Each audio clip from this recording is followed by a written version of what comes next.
യും ഈയവും കൊണ്ട് പാറയിൽ സദാകാലത്തേക്ക് കൊത്തിവച്ചെങ്കിൽ കൊള്ളായിരുന്നു. എന്നെ വീണ്ടെടുക്കുന്നവൻ ജീവിച്ചിരിക്കുന്നു എന്നും അവൻ ഒടുവിൽ പൊടിമേൽ നിൽക്കുമെന്നും ഞാൻ അറിയുന്നു. എന്റെ ത്വക്ക് ഇങ്ങനെ നശിച്ച ശേഷം ഞാൻ ദേഹസഹിതനായി ദൈവത്തെ കാണും. ഞാൻ തന്നെ അവനെ കാണും, അന്യനല്ല. എന്റെ സ്വന്തം കണ്ണ് അവനെ കാണും. എന്റെ അന്തരംഗം എന്റെ ഉള്ളിൽ ക്ഷയിച്ചിരിക്കുന്നു. മതി.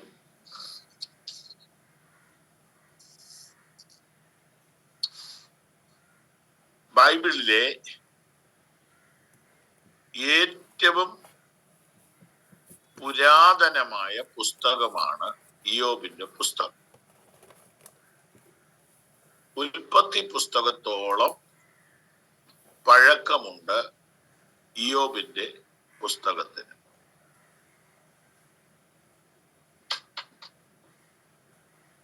ആ ഇയ്യോബ് എന്ന ഭക്തൻ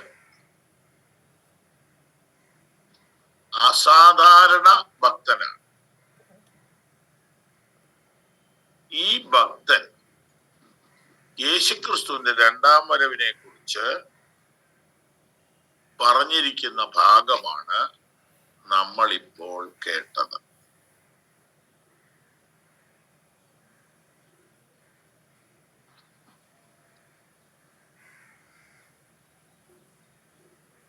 അത്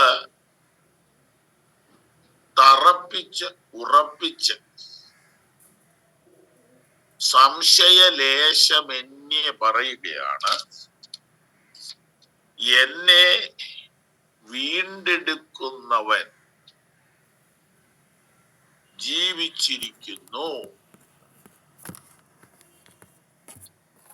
നമ്മുടെ കർത്താവ് ഉയർത്തെഴുന്നേറ്റ് ജീവിച്ചിരിക്കുന്നു എന്ന് നമ്മൾ പാടാറുണ്ട്, പ്രസംഗിക്കാറുണ്ട്. അത് അനേക കൊല്ലം മുമ്പ് ഇയ്യോബ് പ്രവചിക്കുകയാണ്, എന്നെ വീണ്ടെടുക്കുന്നവൻ ജീവിച്ചിരിക്കുന്നു. മാത്രമല്ല, അവൻ ഒടുവിൽ പൊടിമേൽ നിൽക്കും.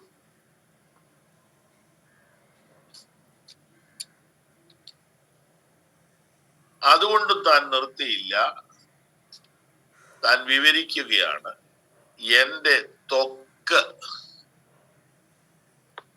ഇങ്ങനെ നശിച്ച ശേഷം. അപ്പോൾ തനിക്ക് ത്വക്ക് രോഗമുണ്ടായി. അത് ഭീകരമായ നിലയിലായി. താനിങ്ങനെ ശരീരത്തെ തൊട്ടുകൊണ്ട് പറയുകയാണ്, എന്റെ ത്വക്ക് ഇങ്ങനെ നശിച്ച ശേഷം. അപ്പോ സോറിയാസിസ് പോലെ ഭീകരമായ ത്വക്ക് രോഗം തന്നെ ബാധിച്ചു.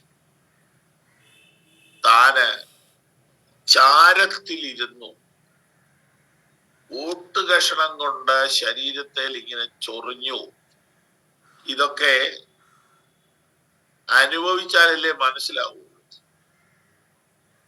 ഒരു ചെറിയ ജലദോഷം വന്നാൽ നമ്മൾ അങ്ങ് ഇറിറ്റേറ്റഡ് ആവും. ഒരു തലവേദന വന്നാൽ നമുക്ക് ഉറങ്ങാനൊക്കെ.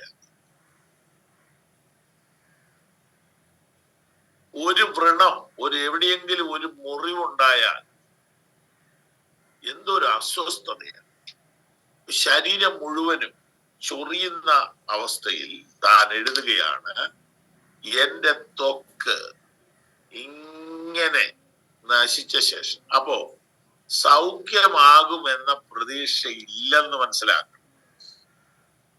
സൗഖ്യമാകുമെന്ന പ്രതീക്ഷയില്ല, പക്ഷെ സൗഖ്യമായി, അത് വേറൊരു വിഷയം. അപ്പൊ സൗഖ്യമാകുമെന്ന പ്രതീക്ഷ ഇല്ലെങ്കിലും വിഷമിക്കണ്ടെന്ന് പറയുക. രാവിലെ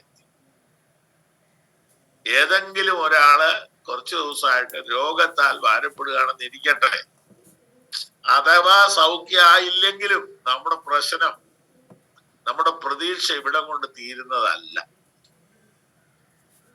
എന്റെ ത്വക്ക് ഇങ്ങനെ നശിച്ച ശേഷം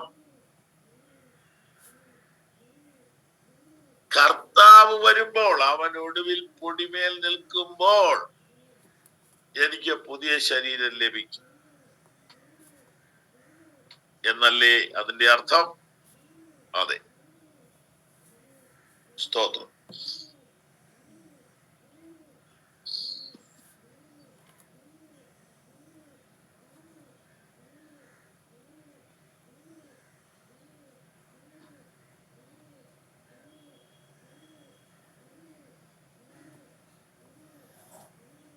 ഞാന് ഒരു സിമ്പിൾ ട്രാൻസ്ലേഷനിൽ ആ വാക്യം ഒന്ന് വായിക്കട്ടെ. എന്റെ വാക്കുകൾ ആരെങ്കിലും നാരായം കൊണ്ട് ഈയത്തിൽ കൊത്തിവെച്ചിരുന്നെങ്കിൽ, അല്ലെങ്കിൽ ഒരിക്കലും അവ മായ്ക്കപ്പെടാതെ ഒരു പാറയിൽ കൊത്തിവെച്ചിരുന്നെങ്കിൽ എന്ന് ഞാൻ ആഗ്രഹിക്കും. എനിക്ക് വേണ്ടി നിലകൊള്ളുവാൻ ഒരുവൻ ഉണ്ടെന്ന് എനിക്കറിയാം. അവൻ ജീവിക്കുന്നു എന്ന് ഞാൻ അറിയുന്നു. അവസാനത്തിൽ അവൻ ഈ ഭൂമിയിൽ എനിക്ക് വേണ്ടി നിൽക്കുകയും ഞാനാണ് ശരിയെന്ന് തെളിയിക്കുകയും ചെയ്യും. നല്ല തർജ്ജിമ. അവസാനത്തിൽ അവൻ ഈ ഭൂമിയിൽ എനിക്ക് വേണ്ടി നിൽക്കുകയും ഞാനാണ് ശരിയെന്ന് തെളിയിക്കുകയും ചെയ്യും. എന്താണെന്നറിയാമോ? അവിടെ വന്ന കൂട്ടുകാരെല്ലാം പറഞ്ഞ്, നിന്റെ കുറ്റം കൊണ്ടാ നിനക്ക് ഇതൊക്കെ വന്നേ. ഞാനാണ് ശരി. നീതിയോടെ ദൈവത്തെ സേവിക്കുന്നവൻ ശരിയാണ് എന്ന് തെളിയിക്കുന്നു. യു ആർ റൈറ്റ് എന്ന് തെളിയിക്കുമെന്ന് കർത്താവ്.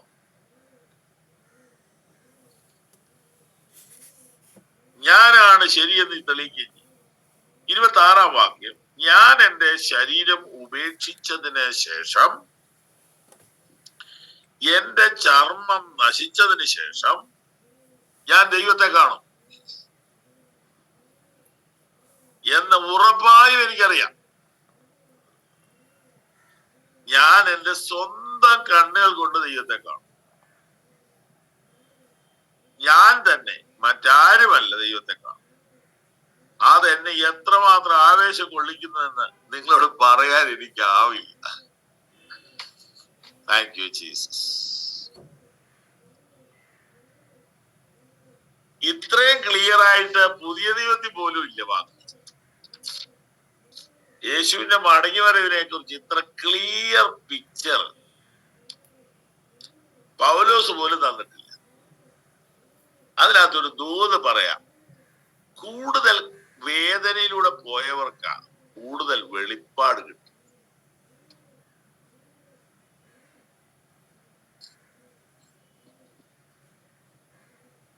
ഇയ്യോബിന്റെ വെളിപ്പാടിനേക്കാൾ വലിയൊരു വെളിപ്പാട് ആരും ഇതുവരെ തന്നിട്ടില്ല. അത്ര ക്ലാരിറ്റിയോടുകൂടിയാണ് ഇയ്യോബ് സംസാരിച്ചിരിക്കുന്നത്. ഞാൻ തന്നെ അവനെ കാണും, സ്വന്തം കണ്ടുകൊണ്ട് അവനെ കാണും. സ്തോത്രം.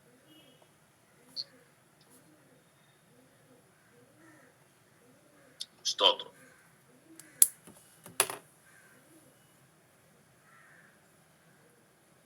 ആ അറിവ് എന്നെ എത്രമാത്രം ആവേശം കൊള്ളിക്കുന്നുവെന്ന് നിങ്ങളോട് പറയാൻ എനിക്ക് കഴിയുന്നില്ല.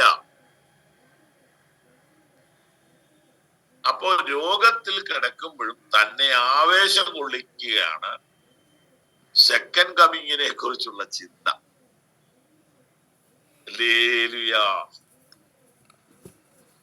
സെക്കൻഡ് കമ്മിങ്ങിനെ കുറിച്ചുള്ള ചിന്തയാണ് ക്രിസ്ത്യാനിറ്റിയുടെ അന്തസത്ത.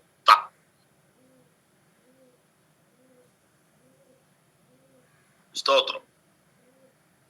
അപ്പോൾ യേശുക്രിസ്തു രണ്ടാമത് ഈ ഭൂമിയിൽ വരും എന്ന് ഇയ്യോബ് ആത്മാവിൽ കണ്ടു. അവൻ ഈ മണ്ണിൽ ചവിട്ടും, പൊടിമേൽ നിൽക്കും എന്ന് ഇയ്യോബ് കണ്ടു. നമ്മുടെ ശരീരം പുതുക്കം പ്രാപിക്കും, രൂപാന്തരം പ്രാപിക്കും എന്ന് ഇയ്യോബ് കണ്ടു. അതിമനോഹരമായ ഈ വചനത്തിനായിട്ട് ഞാൻ സ്തോത്രം ചെയ്യും.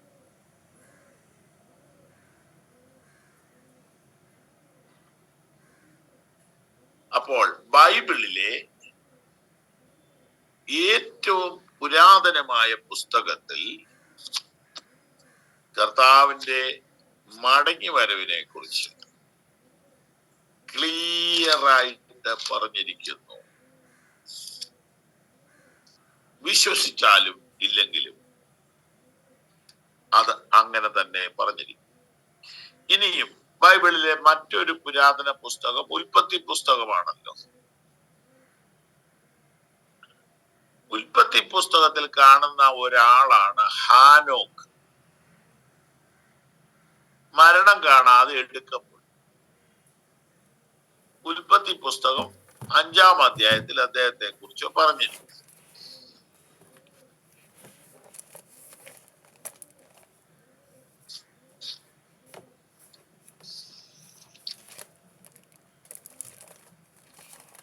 ഇരുപത്തിയൊന്ന് മുതൽ 24 വരെ. ഹാനോക്കിന് 65 വയസ്സായപ്പോൾ അവൻ മെഥൂശലഹിനെ ജനിപ്പിച്ചു. മെഥൂശലഹിനെ ജനിപ്പിച്ച ശേഷം ഹാനോക്ക് 300 സംവത്സരം ദൈവത്തോട് കൂടെ നടക്കുകയും പുത്രന്മാരെയും പുത്രിമാരെയും ജനിപ്പിക്കുകയും ചെയ്തു. ഹാനോക്കിന്റെ ആയുഷ്കാലം ആകെ 365 സംവത്സരമായിരുന്നു. ഹാനോക്ക് ദൈവത്തോട് കൂടെ നടന്നു. ദൈവം അവനെ എടുത്തുകൊണ്ടതിനാൽ കാണാതെയായി. ആമേൻ. പഴയ നിയമത്തിൽ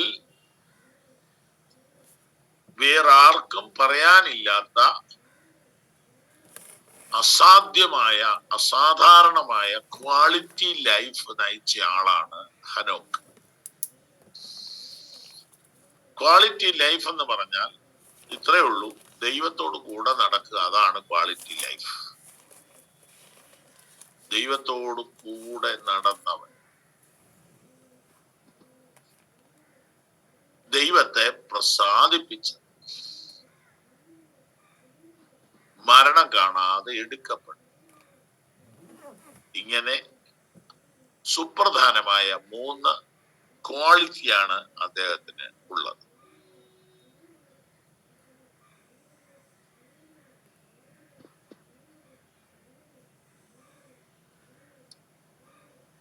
അദ്ദേഹത്തിന്റെ കാലശേഷം ഭൂമിയിൽ ഒരു വലിയ പ്രളയമുണ്ടായി. അതാണ് 6-ാം അധ്യായത്തിൽ കാണുന്നത്. ആ പ്രളയത്തിലൂടെ ആയിരക്കണക്കിന് ആളുകൾ മരിച്ചു പോവുകയും 8 പേര് കഷ്ടിച്ച് രക്ഷപ്പെടുകയും ചെയ്തു. കർത്താവിന്റെ വരവിന്റെ 2 ഘട്ടങ്ങളെ കുറിച്ചാണ് ഇത് പഠിപ്പിക്കുന്നത്. ഹാനോക്ക് രഹസ്യ വരവിൽ എടുക്കപ്പെടുന്ന വിശുദ്ധന്മാരുടെ പ്രതിനിധി. പ്രളയത്തിനു മുമ്പ് എടുക്കപ്പെടുന്നവർ, മഹോപദ്രവത്തിന് മുൻപ് എടുക്കപ്പെടുന്നവർ, പീഡനത്തിന് മുൻപ് എടുക്കപ്പെടുന്നു. അത് രഹസ്യ വരവിലായിരിക്കും. അതൊരു സീക്രട്ട് മാറ്റർ ആയിരിക്കും. ഹാനോക്കിനെ ദൈവം എടുത്തു. വേറെ ആരും അറിഞ്ഞിട്ടില്ല. കാണാതെ ആയി എന്നാ ബൈബിളിൽ പറയുന്നത്. എടുത്തുകൊണ്ടതിനാൽ കാണാതെയായി. പിന്നെ അതിനൊന്നും വലിയ പബ്ലിസിറ്റി കൊടുക്കാത്തത് എന്താന്ന് ചോദിച്ചാൽ, ഈ മനുഷ്യന്റെ ജീവിതം കുറെ നാളായിട്ട് ആൾക്കാർ ശ്രദ്ധിക്കുന്നുണ്ട്. ഈ പുള്ളി മിക്കവാറും അങ്ങനെ പോയില്ലെങ്കിലേ അത്ഭുതവും.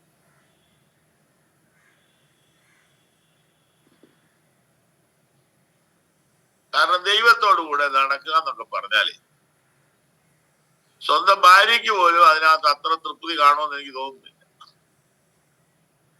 ചേട്ടൻ ഈയിടെയായിട്ട് ഇച്ചിരി ആത്മീയം കൂടുതലാന്ന് തോന്നുന്നു.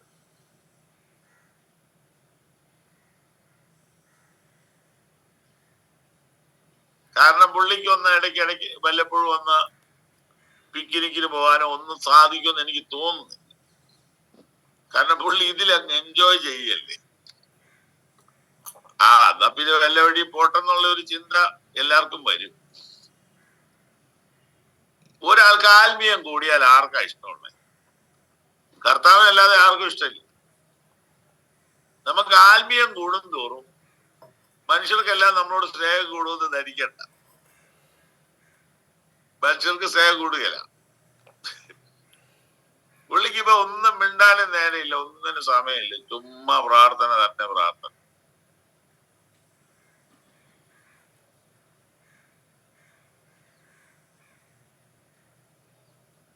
അപ്പൊ ഒരു 100-300 കൊല്ലമായിട്ട് ആനോക്കിനെ പറ്റി ഒരു ധാരണ എല്ലാവർക്കും ഉണ്ടായിരുന്നു. ഇത് ഈ പോക്ക് പോയാൽ ഇത് കാണാതെ പോവുകയുള്ളൂ. ആരും തപ്പി പോലും ഇല്ല. ഏലിയാവ് പോയിട്ട് അന്യായ തപ്പലായിരുന്നു, അന്വേഷണമായിരുന്നു. ആനോക്ക് പോയിട്ട് യാതൊരു അന്വേഷണമില്ല. കാരണം എന്നേ പോകേണ്ടതാണ്.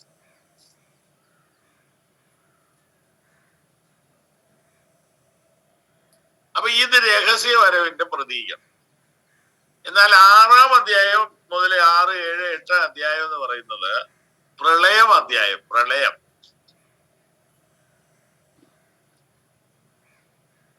ആ പ്രളയത്തിൽ കൂടെ കുറച്ചു പേര് രക്ഷപ്പെട്ടു. അത് 8 പേര്. ഇത് മഹോപദ്രവം കഴിഞ്ഞ് പുറത്തു വരുന്ന ആ വിശുദ്ധന്മാരുടെ കാര്യം. മഹോദ്രവകാല വിശുദ്ധന്മാർ.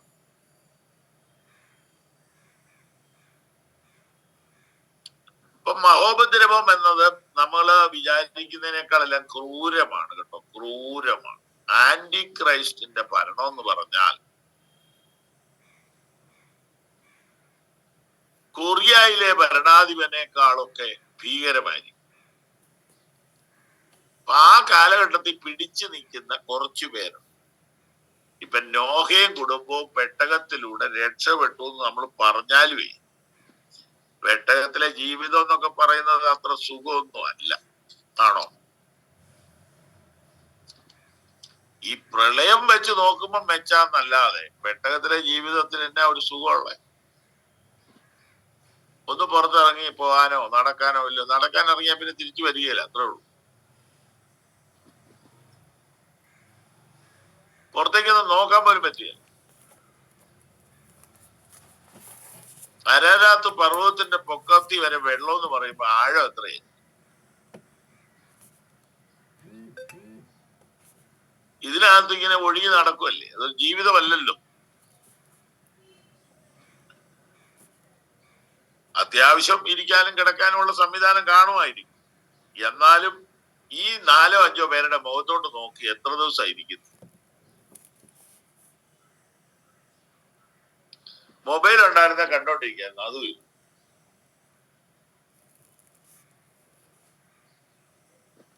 അപ്പൊ ഈ പെട്ടകത്തിലെ ജീവിതം അത്ര സുഖമൊന്നും അല്ല. പിന്നെ മറ്റവരെല്ലാം മരിച്ചല്ലോ എന്ന് ഓർക്കുമ്പോൾ ഉള്ള ഒരു ആശ്വാസം.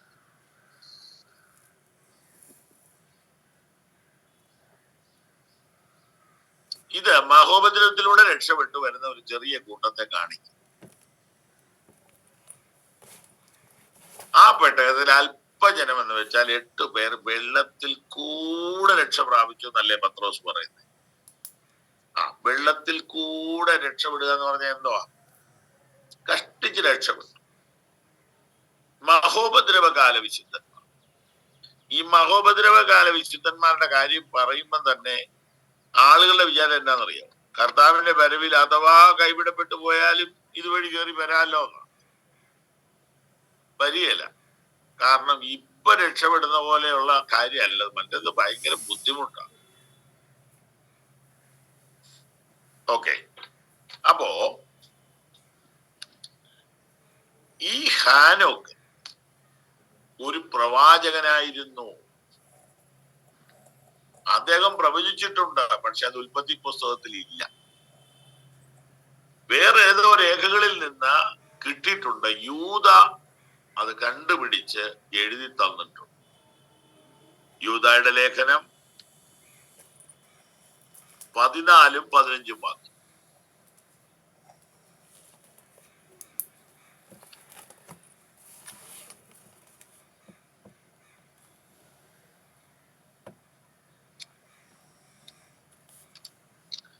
ആദാം മുതൽ ഏഴാമനായ ഹാനോക്കും ഇവരെ കുറിച്ച്, ഇതാ കർത്താവ് എല്ലാവരെയും വിധിപ്പാനും അവർ അഭക്തിയോടെ ചെയ്ത ഭക്തിവിരുദ്ധമായ സകല പ്രവൃത്തികളും നിമിത്തം ഭക്തികെട്ട പാപികൾ തന്റെ നേരെ പറഞ്ഞ സകല നിഷ്ഠൂരങ്ങളും നിമിത്തവും ഭക്തികെട്ടവരെ ഒക്കെയും ബോധം വരുത്തുവാനും 1000 വിശുദ്ധന്മാരോട് കൂടെ വന്നിരിക്കുന്നു. ഹാനോക്ക് ഇങ്ങനെ പ്രവചിച്ചല്ലോ, ഇതാ കർത്താവ് എല്ലാവരെയും വിധിപ്പാനും അവർ അഭക്തിയോടെ ചെയ്ത ഭക്തിവിരുദ്ധമായ സകല പ്രവൃത്തികൾ നിമിത്തം ഭക്തികെട്ട പാപികൾ തന്റെ നേരെ പറഞ്ഞ നിഷ്ഠൂരങ്ങളും നിമിത്തവും ഭക്തികെട്ടവരെയൊക്കെയും ബോധം വരുത്തുവാൻ 1000 വിശുദ്ധന്മാരോട് കൂടെ വന്നിരിക്കുന്നു എന്ന് പ്രവചിച്ചു.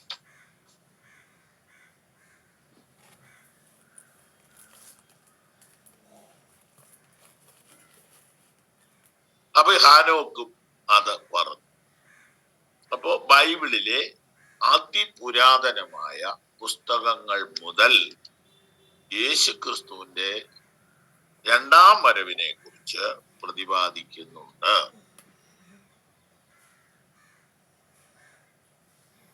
സ്തോത്രം, സ്തോത്രം, സ്തോത്രം, സ്തോത്രം, സ്തോത്രം. കർത്താവിന്റെ 2ാം വരവിൽ തുടർന്ന് നാം ശ്രദ്ധിക്കാൻ പോകുന്ന കാര്യം, കർത്താവ് മടങ്ങി വരിക എന്നത് അതൊരു പുതിയ കാര്യമല്ല. അതൊരു ഓൺഗോയിങ് പ്രോസസ്സാണ്. അതായത് എബ്രായർ 9 നമ്മെ പഠിപ്പിക്കുന്നത്, മഹാപുരോഹിതൻ യാഗപീഠത്തിൽ യാഗം നടത്തിയിട്ട് വിശുദ്ധ സ്ഥലത്തൂടെ കയറി അതിവിശുദ്ധ സ്ഥലത്ത് ചെന്ന് രക്തം തളിക്കുമ്പോൾ യാഗത്തിന്റെ ഒരു ഭാഗമേ പൂർത്തിയാകും. അതിനുശേഷം അദ്ദേഹം തിരിച്ചു വന്ന് ജനത്തെ അനുഗ്രഹിക്കുമ്പോൾ മാത്രമേ ആ യാഗം പൂർത്തിയാകൂ. അതെന്താന്ന് ചോദിച്ചാൽ 4 ക്ലാസ്സിൽ പറഞ്ഞതായതുകൊണ്ട് ചുരുക്കിയേ പറയുന്നുള്ളൂ. ഈ മഹാപുരോഹിതൻ ഏതെങ്കിലും തെറ്റുകൾ ഉള്ളവനാണെങ്കിൽ ഇവൻ ഈ പോകുന്ന വഴിയിൽ അതിപരിശുദ്ധ സ്ഥലത്തേക്ക് കയറുമ്പോൾ മരിച്ചു. അപ്പൊ അദ്ദേഹം തിരിച്ചു വരും എന്ന പ്രതീക്ഷയിൽ ജനമെല്ലാം പ്രാർത്ഥിച്ചുകൊണ്ട് പുറത്തു നിൽക്കുകയാണ്.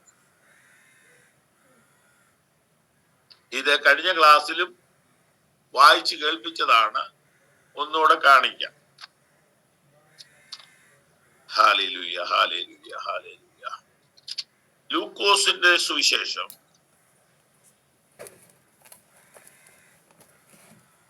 1-ാം അധ്യായം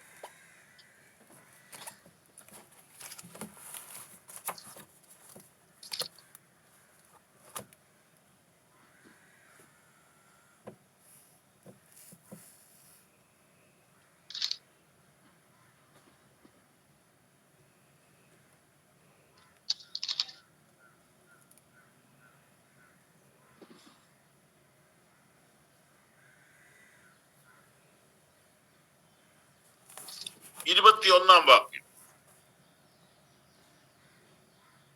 ജനം സെഖര്യാവിനായി കാത്തിരുന്നു. അവൻ മന്ദിരത്തിൽ താമസിച്ചതിനാൽ ആശ്ചര്യപ്പെട്ടു. ജനം സെഖര്യാവിനായി കാത്തിരുന്നു. മഹാപുരോഹിതൻ ഒന്നാം തിരശീല മാറ്റി അകത്തേക്ക് പോയാൽ പിന്നെ ജനത്തിന് കാണാൻ മേല. ജനം പുറത്ത് വെയിറ്റ് ചെയ്യണം. ശുശ്രൂഷ തീർന്നിട്ടില്ല. അപ്പൊ വെയിറ്റ് ചെയ്യണം. ഇങ്ങനെ വെയിറ്റ് ചെയ്തപ്പോൾ ഒരു പ്രത്യേക കാര്യം സംഭവിച്ചു. സാധാരണയേക്കാൾ കൂടുതൽ വൈകിപ്പോയി, ഒത്തിരി വൈകി. കാരണം ഇതിനു മുമ്പ് ഒരിക്കലും ഉണ്ടാകാത്ത വിധം ഒരു അനുഭവം ഉണ്ടായി. ദൈവത്തിന്റെ ദൂതനെ കണ്ടു, ദൂതനുമായി സംസാരിച്ചു.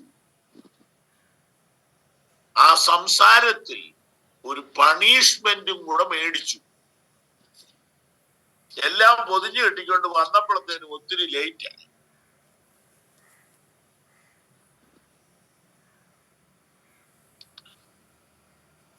ജനം സെഖര്യാവിനായി കാത്തിരുന്നു. അവൻ മന്ദിരത്തിൽ താമസിച്ചതിനാൽ ആശ്ചര്യപ്പെട്ടു. എന്താ ആശ്ചര്യപ്പെടാൻ കാര്യം? മരിച്ചുപോയി എന്ന് വിചാരിച്ചു.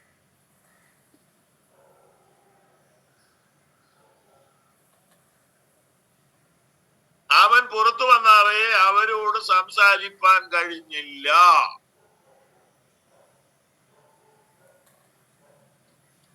അതിനാൽ അവൻ മന്ദിരത്തിൽ ഒരു ദർശനം കണ്ടു എന്ന് അവർ അറിഞ്ഞു. അവൻ അവർക്ക് ആംഗ്യം കാട്ടി ഊമനായി പാർത്തു. ഇത്രേ ഉള്ളൂ. ഈ പുരോഹിതൻ തിരിച്ചു വരാതെ ജനങ്ങൾക്ക് സമാധാനമില്ല, ജനങ്ങൾക്ക് സ്വസ്ഥതയില്ല. യാഗം ഫിനിഷ് ആയിട്ടില്ല.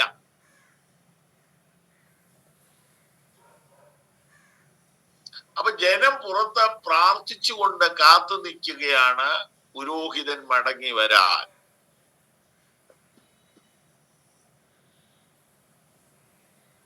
ഇനിയും 1-ാം അധ്യായം 8, 9, 10 നോക്കി.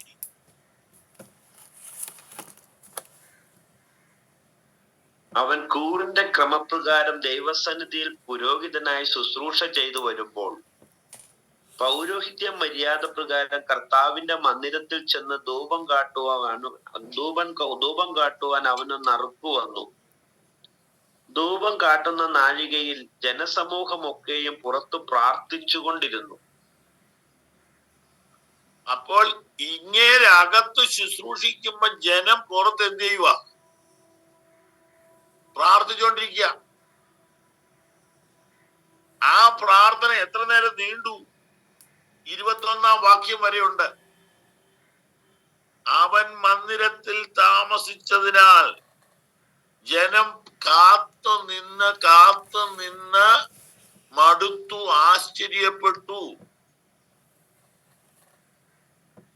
അപ്പോൾ ഇതാണ് ഇതിന്റെ വ്യവസ്ഥ. അപ്പോൾ ആ കാര്യം അവിടെ 2-3 മണിക്കൂർ കൊണ്ട് ഫിനിഷ് ചെയ്യും, അല്ലെങ്കിൽ 4-5 മണിക്കൂർ കൊണ്ട് ഫിനിഷ് ചെയ്യും. എന്നാൽ നമ്മുടെ മഹാപുരോഹിതനായ യേശു കർത്താവ് ഇതേ ശുശ്രൂഷയാണ് ചെയ്തത്. അത് ഫിനിഷ് ആകണേ യേശു മടങ്ങി വരണം. അത് 3 മണിക്കൂർ കൊണ്ട് തീർന്നു. ഇത് 2000 കൊല്ലം കൊണ്ട് തീർന്നിട്ടില്ല. പക്ഷെ ഒരു കാര്യം, പുരോഹിതൻ താമസിക്കുന്നു എന്ന് കണ്ടപ്പോൾ ഇസ്രായേൽ ജനം പിരിഞ്ഞു പോയില്ല. എന്തേലുമായിട്ട് നമുക്ക് പോകാം എന്ന് പറഞ്ഞില്ല. അവർ പുറത്ത് പ്രാർത്ഥിച്ചുകൊണ്ട് കാത്തിരുന്നു. ഇതുപോലെ കർത്താവ് മടങ്ങി വരുവോളം പ്രാർത്ഥിച്ചുകൊണ്ട് കാത്തു നിൽക്കേണ്ടവരാണ് ഞാനും നിങ്ങളും.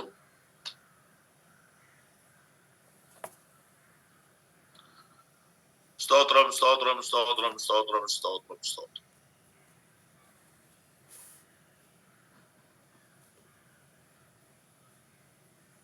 കർത്താവിന്റെ വരവുവരെയും പ്രാർത്ഥിച്ചുകൊണ്ട് കാത്ത് നിൽക്കേണ്ടവരാണ് ദൈവസഭ. ഇതാണ് എബ്രായർ 9:28. തനിക്കായി കാത്തു നിൽക്കുന്നവരുടെ രക്ഷയ്ക്കായി അവൻ രണ്ടാമത് പ്രത്യക്ഷനാകും. ഇനിയും ഈ രണ്ടാം വരവ് എന്തിനു വേണ്ടിയാകുന്നു എന്ന് ഞാനൊന്ന് ഇംഗ്ലീഷിൽ നിന്ന് വായിക്കാം. Even so, it is that Christ, having been offered to take upon himself and bear as a burden the sins of many once and once for all, will appear a second time, not to carry any burden nor to deal with the sin, but to bring to full salvation. But to bring full salvation. യേശു മടങ്ങി വരുന്നത് നമ്മുടെ രക്ഷയുടെ പൂർത്തീകരണത്തിനാണ്.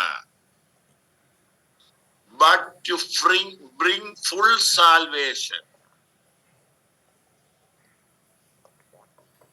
Those who are eagerly, constantly and patiently waiting for and expecting him.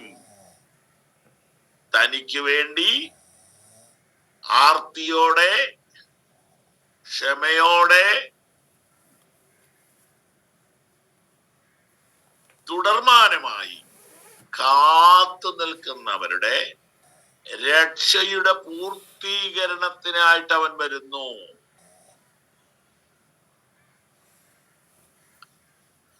To bring to fulfill salvation. അപ്പൊ രക്ഷയുടെ പൂർത്തീകരണത്തിനായിട്ട് യേശു മടങ്ങിയിരുന്നു. അഥവാ രക്ഷണ്യ വേല complete ആകുന്നത് യേശു വരുമ്പോഴാണ്. അപ്പൊ അങ്ങനെ വരുമ്പോൾ കർത്താവിന്റെ വരവ് ഒരു പുതിയ ആശയമേ അല്ല.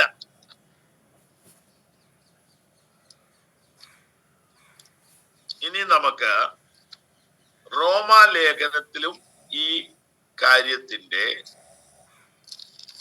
ഒരു വിശദീകരണം ലഭിക്കും. റോമാലേഖനം 8-ാം അധ്യായം.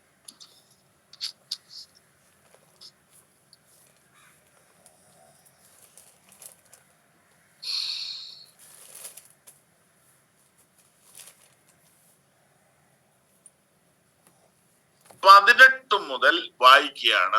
നിർത്തി വായിക്കണം. മനസ്സിലാകാൻ അല്പം ബുദ്ധിമുട്ടുള്ള ഭാഗമാണ്. വായിക്കാം.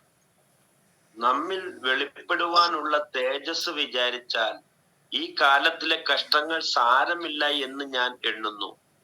സൃഷ്ടി ദൈവപുത്രന്മാരുടെ വെളിപ്പാടിനെ ആകാംക്ഷയോടെ കാത്തിരിക്കുന്നു. സൃഷ്ടി ദ്രവത്വത്തിന്റെ ദാസ്യത്തിൽ നിന്ന് വിടുതലും ദൈവമക്കളുടെ തേജസ്സാകുന്ന സ്വാതന്ത്ര്യവും പ്രാപിക്കുമെന്നുള്ള ആശയോടെ മായയ്ക്ക് കീഴ്പ്പെട്ടിരിക്കുന്നു. മനഃപൂർവമായിട്ടല്ല, അതിനെ കീഴ്പ്പെടുത്തിയവന്റെ കൽപ്പന നിമിത്തമത്രേ. സർവ സൃഷ്ടിയും ഇന്നുവരെ ഒരുപോലെ ഞരങ്ങി ഈറ്റുനോവോടിരിക്കുന്നു എന്ന് നാം അറിയുന്നുവല്ലോ. ആത്മാവെന്ന ആദ്യദാനം ലഭിച്ചിരിക്കുന്ന നാമും നമ്മുടെ ശരീരത്തിന്റെ വീണ്ടെടുപ്പായ പുത്രത്വത്തിന് കാത്തുകൊണ്ട് ഉള്ളിൽ ഞരങ്ങുന്നു. പ്രത്യാശയാലല്ലോ നാം രക്ഷിക്കപ്പെട്ടിരിക്കുന്നത്. കാണുന്ന പ്രത്യാശയോ പ്രത്യാശയല്ല. ഒരുത്തൻ കാണുന്നതിനായി ഇനി പ്രത്യാശിക്കുന്നത് എന്തിന്? നാം കാണാത്തതിനായി പ്രത്യാശിക്കുന്നു എങ്കിലോ അതിനായി ക്ഷമയോടെ കാത്തിരിക്കുന്നു. മതി. ഇതിനകത്ത് 19-ാം വാക്യം ഒന്നും കൂടെ വായിച്ചാട്ടെ. സൃഷ്ടി ദൈവപുത്രന്മാരുടെ വെളിപ്പാടിനെ ആകാംക്ഷയോടെ കാത്തിരിക്കുന്നു.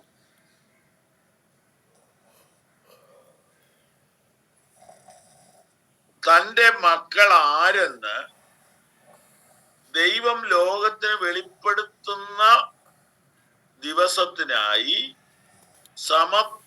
സമസ്ത സൃഷ്ടികളും ആകാംക്ഷാപൂർവം കാത്തിരിക്കുന്നു. തന്റെ മക്കൾ ആരെന്ന് ദൈവം ലോകത്തിന് വെളിപ്പെടുത്തുന്ന സമയത്തിനു വേണ്ടി സമസ്ത സൃഷ്ടികളും ആകാംക്ഷാപൂർവം കാത്തിരിക്കുന്നു. അതിനായി മുഴുവൻ ലോകവും ആഗ്രഹിക്കുന്നു.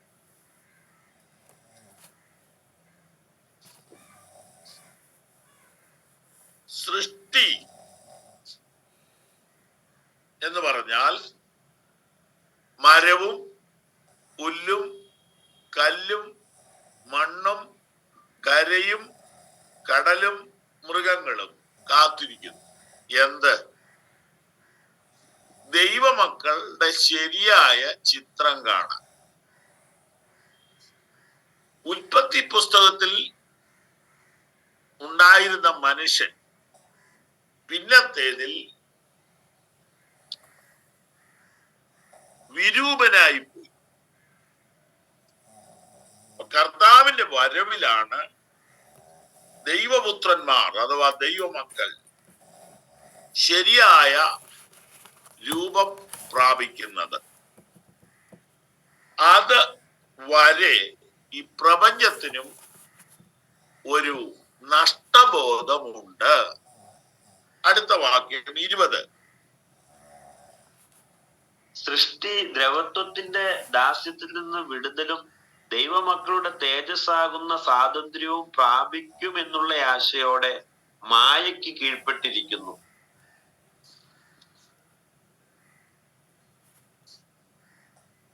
മനസ്സിലാക്കാൻ ബുദ്ധിമുട്ടുള്ള കാര്യമാണ്. ഈ സൃഷ്ടികളിൽ പാപത്തിന്റെ പരിണിത ഫലം വ്യാപിച്ചു.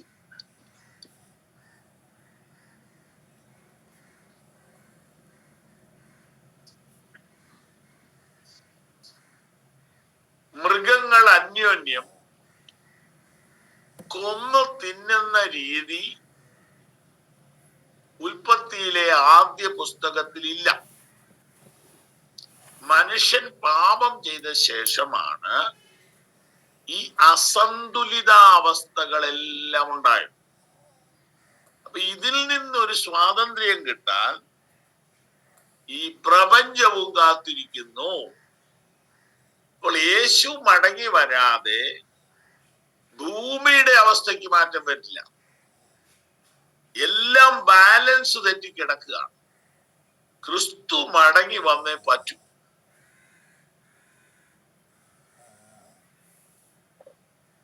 ഇരുപത്തിരണ്ടാം വാക്യം. സർവ സൃഷ്ടിയും ഇന്നുവരെ ഒരുപോലെ ഞരങ്ങി ഈറ്റുന്നവോടിരിക്കുന്നു എന്ന് നാം അറിയുന്നുവല്ലോ. എല്ലാരും മൃഗങ്ങളും സസ്യങ്ങളുമെല്ലാം എന്തോ ഒന്ന് കാത്തിരിക്കുന്നു. അത് യേശുവിന്റെ മടങ്ങി വരവാണെന്നാണ് പൗലോസിന്റെ വെളിപ്പാട്. സൃഷ്ടി ഇന്നുവരെ ഞരങ്ങി ഈറ്റുന്നോവോടെ ഇരിക്കുന്നു. പ്രപഞ്ചത്തിൽ മുഴുവൻ ഒരു അപൂർണത കാണാം. ഈ അപൂർണത പാപത്താൽ സംഭവിച്ചതാണ്. അത് പരിഹരിക്കണേ ക്രിസ്തു മടങ്ങി വരണം. ഇതാണ് പറഞ്ഞു വരുന്നതിന്റെ അർത്ഥം. വാക്യം 23. ആത്മാവെന്ന ആദ്യ ദാനം ലഭിച്ചിരിക്കുന്ന നാമും നമ്മുടെ ശരീരത്തിന്റെ വീണ്ടെടുപ്പായ പുത്രത്വത്തിന് കാത്തുകൊണ്ട് ഉള്ളിൽ ഞരങ്ങുന്നു. നമ്മുടെ ശരീരത്തിന് ഇതുവരെയും മാറ്റങ്ങളൊന്നും സംഭവിച്ചിട്ടില്ല. രക്ഷിക്കപ്പെട്ടെങ്കിലും സ്നാനപ്പെട്ടെങ്കിലും നമ്മുടെ ശരീരത്തിന് ഒരു മാറ്റവും വന്നിട്ടില്ല. വന്നിരുന്നു എങ്കിൽ രോഗം വരുമോ? നമ്മൾ രക്ഷിക്കപ്പെട്ടു, സ്നാനപ്പെട്ടു, പരിശുദ്ധാത്മാവിനെ പ്രാപിച്ചു, പക്ഷേ ശരീരത്തിന് ഒരു മാറ്റവും വന്നിട്ടില്ല. രോഗങ്ങൾ നമ്മളെ ഇങ്ങനെ വേട്ടയാടുന്നു. ഒരു കൊതുക് വന്ന് കുത്തിയാൽ നമ്മൾ രോഗിയായി പോകും. അപ്പൊ മനുഷ്യന്റെ ആ ഇമ്മ്യൂണിറ്റി നഷ്ടപ്പെട്ടു പോയി, രോഗപ്രതിരോധ ശക്തി പോയി. ആത്മാവെന്ന ആദ്യ ദാനം ലഭിച്ചു എന്ന് പറഞ്ഞാൽ ആത്മരക്ഷ കിട്ടി. പക്ഷേ ശരീരത്തിന്റെ വീണ്ടെടുപ്പ് കിട്ടിയിട്ടില്ല. ശരീരത്തിന്റെ വീണ്ടെടുപ്പ് കിട്ടണമെങ്കിൽ യേശു ക്രിസ്തു മടങ്ങി വരണം. അതിനുവേണ്ടി കാത്തുകൊണ്ട് ഉള്ളിൽ ഞരങ്ങുകയാണ് ദൈവമക്കൾ. അപ്പോൾ യേശുക്രിസ്തുവിന്റെ മടങ്ങി വരവ് ഒരു പുതിയ കാര്യമല്ല, അതൊരു കണ്ടിന്യൂസ് പ്രോസസ്സാണ്. യേശു മനുഷ്യനായതും ക്രൂശിൽ മരിച്ചതും ഉയർത്തെഴുന്നേറ്റതും പോലെ തന്നെ അതിന്റെ തുടർച്ചയാണ് മടങ്ങി വരുന്നത്. അപ്പൊ കർത്താവ് മടങ്ങി വരുന്നില്ലെങ്കിൽ ബൈബിള് മുഴുവനും തെറ്റായിത്തീരും.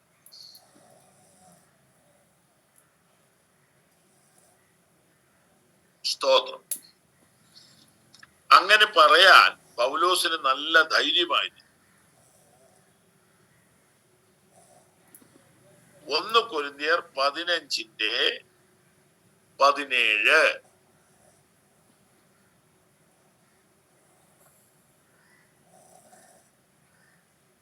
ക്രിസ്തു ഉയർത്തിട്ടില്ല എങ്കിൽ നിങ്ങളുടെ വിശ്വാസം വ്യർത്ഥമത്രേ, നിങ്ങൾ ഇന്നും നിങ്ങളുടെ പാപങ്ങളിൽ ഇരിക്കുന്നു.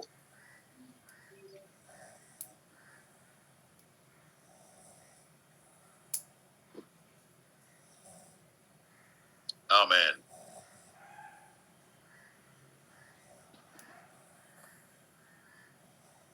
ഇനി 14 കൂടെ വായിച്ചു. ക്രിസ്തു ഉയർത്തെഴുന്നേറ്റിട്ടില്ലെങ്കിൽ ഞങ്ങളുടെ പ്രസംഗം വ്യർത്ഥം, നിങ്ങളുടെ വിശ്വാസവും വ്യർത്ഥം. മരിച്ചവർ ഉയർക്കുന്നില്ല എന്ന് വരികിൽ ദൈവം ക്രിസ്തു ഉയർത്തിട്ടില്ലെങ്കിൽ ഞങ്ങളുടെ പ്രസംഗം വ്യർത്ഥമാണ്, നിങ്ങളുടെ വിശ്വാസം വ്യർത്ഥം. എന്നാൽ ഇന്ന് നമ്മൾ അതിൻ്റെ കൂടെ ഇങ്ങനെ ചേർക്കുക, യേശു മടങ്ങി വരുന്നില്ലെങ്കിൽ ഈ ബൈബിൾ ക്ലാസ് വ്യർത്ഥം. യേശു മടങ്ങി വരുന്നില്ലെങ്കിൽ ഈ ശുശ്രൂഷകളെല്ലാം വ്യർത്ഥം. അതുകൊണ്ട് സകല ക്രിസ്തീയ വിശ്വാസവും സകല ക്രിസ്തീയ പ്രമാണവും അർത്ഥവത്താകണമെങ്കിൽ യേശു മടങ്ങി വന്നേ തീരും.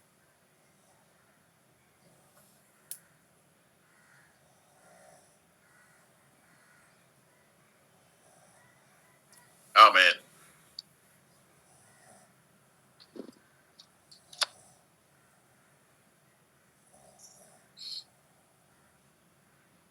ഇനിയും കർത്താവ് ഈ വിഷയത്തെ കുറിച്ച്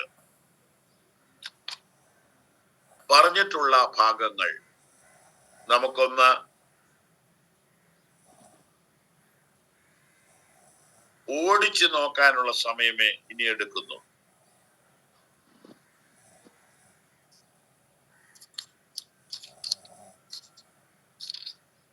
മത്തായി എഴുതിയ സുവിശേഷം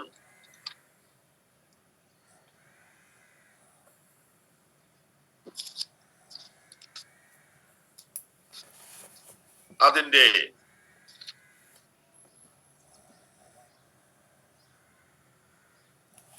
24, 25 ഈ 2 അധ്യായങ്ങൾ ക്രിസ്തുവിന്റെ മടങ്ങിവരവിനോട് ബന്ധപ്പെട്ടതാണ്.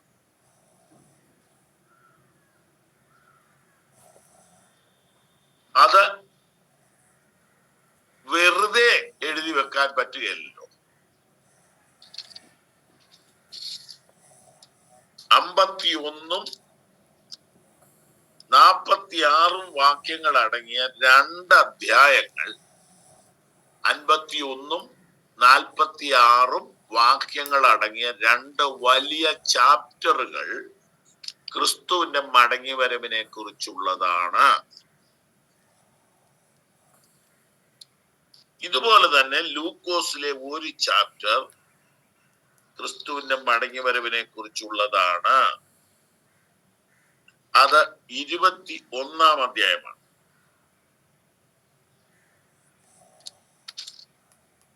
ഇനി മുമ്പോട്ട് പോയാല്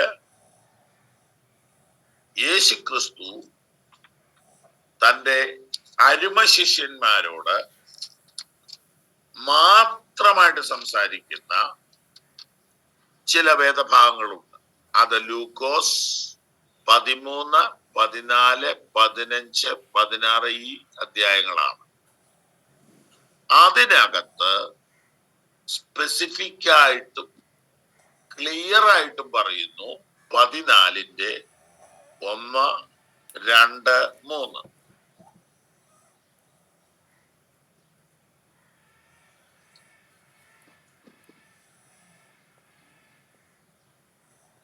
നിങ്ങളുടെ ഹൃദയം കലങ്ങിപ്പോകരുത്. ദൈവത്തിൽ വിശ്വസിപ്പിൻ, എന്നിലും വിശ്വസിപ്പിൻ. എന്റെ പിതാവിന്റെ ഭവനത്തിൽ അനേകം വാസസ്ഥലങ്ങളുണ്ട്. ഇല്ലെങ്കിൽ ഞാൻ നിങ്ങളോട് പറയുമായിരുന്നു. ഞാൻ നിങ്ങൾക്ക് സ്ഥലം ഒരുക്കുവാൻ പോകുന്നു. ഞാൻ പോയി നിങ്ങൾക്ക് സ്ഥലം ഒരുക്കിയാൽ ഞാൻ ഇരിക്കുന്ന ഇടത്ത് നിങ്ങളും ഇരിക്കേണ്ടതിന് പിന്നെയും വന്ന് നിങ്ങളെ എന്റെ അടുക്കൽ ചേർത്തുകൊള്ളും.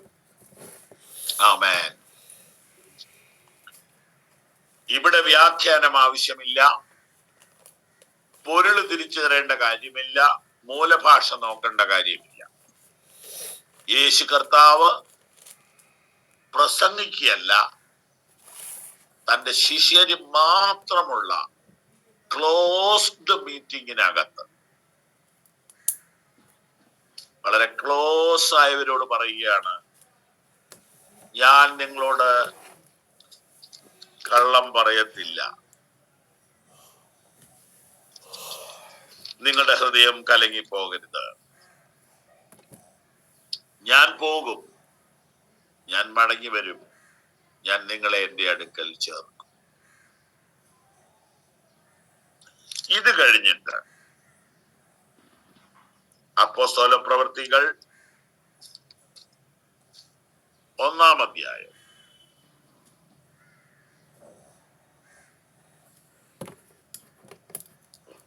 6 മുതൽ 11 വരെ വായിച്ച് ഇന്നത്തെ ക്ലാസ് അവസാനിപ്പിക്കാൻ പോകുന്നു. അപ്പോസ്തല പ്രവൃത്തികൾ 1-ന്റെ 6 മുതൽ 11 വരെ. ഒരുമിച്ച് കൂടിയിരുന്നപ്പോൾ അവർ അവനോട്, കർത്താവേ, നീ ഇസ്രായേലിന് ഈ കാലത്തിലോ രാജ്യം യഥാസ്ഥാനത്താക്കി കൊടുക്കുന്നത് എന്ന് ചോദിച്ചു. അവൻ അവരോട്, പിതാവ് തന്റെ സ്വന്തം അധികാരത്തിൽ വച്ചിട്ടുള്ള കാലങ്ങളെയോ സമയങ്ങളെയോ അറിയുന്നത് നിങ്ങൾക്കുള്ളതല്ല. എന്നാൽ പരിശുദ്ധാത്മാവ് നിങ്ങളുടെ മേൽ വരുമ്പോൾ നിങ്ങൾ ശക്തി ലഭിച്ചിട്ട് യെരൂശലേമിലും യഹൂദ്യയിൽ എല്ലായിടത്തും ശമര്യയിലും ഭൂമിയുടെ അറ്റത്തോളവും എന്റെ സാക്ഷികളാകുമെന്ന് പറഞ്ഞു. ഇത് പറഞ്ഞ ശേഷം അവർ കാണുക അവൻ ആരോഹണം ചെയ്തു. ഒരു മേഘം അവനെ മൂടിയിട്ട് അവൻ അവരുടെ കാഴ്ചയ്ക്ക് മറഞ്ഞു. അവൻ പോകുന്നേരം അവർ ആകാശത്തിലേക്ക് ഉറ്റുനോക്കുമ്പോൾ വെള്ള വസ്ത്രം ധരിച്ച 2 പുരുഷന്മാർ അവരുടെ അടുക്കൽ നിന്നു. ഗലീല പുരുഷന്മാരെ, നിങ്ങൾ ആകാശത്തിലേക്ക് നോക്കി നിൽക്കുന്നത് എന്ത്?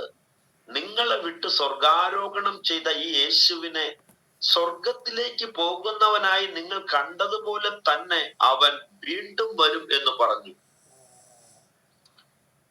എത്ര വ്യക്തമായിട്ടാണ് ഈ കാര്യം പറഞ്ഞിരിക്കുന്നത്. യേശു കർത്താവ് തന്റെ ശിഷ്യന്മാരെ കൂട്ടിക്കൊണ്ട് ഒലിവുമലയിലേക്ക് ചെന്ന് കൈ ഉയർത്തി അവരെ അനുഗ്രഹിച്ച് അവൻ അവരുടെ കണ്ണിൻ മുമ്പിൽ വെച്ച് സ്വർഗാരോഹണം ചെയ്തു. അത്ഭുതകരമായ കാഴ്ച. അതിങ്ങനെ നോക്കിക്കൊണ്ട് അവർ നിൽക്കുമ്പോൾ ദൂതന്മാരവിടെ വന്നില്ലായിരുന്നെങ്കിൽ എന്തു ചെയ്യും? കാര്യം അതിനു മുമ്പൊക്കെ പറഞ്ഞിട്ടുണ്ടെങ്കിലും ആ സമയത്ത് ആ മാലാഹമാർ വന്നത് എത്ര നന്നായി. കാരണം മനുഷ്യൻ ബലഹീനനാണ്, അവനത് അങ്ങോട്ട് അംഗീകരിക്കാൻ വിഷമ. കർത്താവ് അങ്ങ് പോയി. 2 ദൂതന്മാർ വന്നിട്ട് പറയുക, നിങ്ങളെ വിട്ട് സ്വർഗാരോഹണം ചെയ്ത ഈ യേശു സ്വർഗത്തിലേക്ക് പോകുന്നവനായി നിങ്ങൾ കണ്ടതുപോലെ തന്നെ അവൻ വീണ്ടും വരും. ഇങ്ങനെ തറപ്പിച്ചും ഉറപ്പിച്ചും പറയുന്ന ഈ മഹത്വമേറിയ വിഷയത്തിൽ നമ്മുടെ മനസ്സ് പതറാതെ ഉറപ്പിച്ചു നിർത്തുവാൻ ഈ ക്ലാസുകൾ നമ്മെ പ്രേരിപ്പിക്കും. എബ്രായ ലേഖനം കർത്താവിന്റെ വരവിനെ കുറിച്ച് വളരെ ഗൗരവമായി പറഞ്ഞിരിക്കുന്ന ഭാഗങ്ങളിലൂടെ നാം കഴിഞ്ഞ ദിവസം കടന്നു.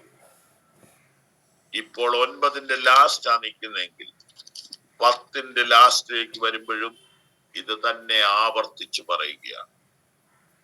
ഇനി എത്രയും അല്പകാലം കഴിഞ്ഞിട്ട് വരുവാനുള്ളവൻ വരും, താമസിക്കുകയും ഇല്ല. നമ്മുടെ കണ്ണുകൾ അടയ്ക്കാം, നമുക്ക് പ്രാർത്ഥിക്കാം. കർത്താവിന്റെ വരവിലുള്ള പ്രത്യാശ കൈവിടാതെ ഒരുങ്ങുവാനുള്ളവർ ഒരുങ്ങി കർത്താവിന്റെ വരവിനായി കാത്തിരിക്കാം. ദൈവം നമ്മെ സഹായിക്കും. വളരെ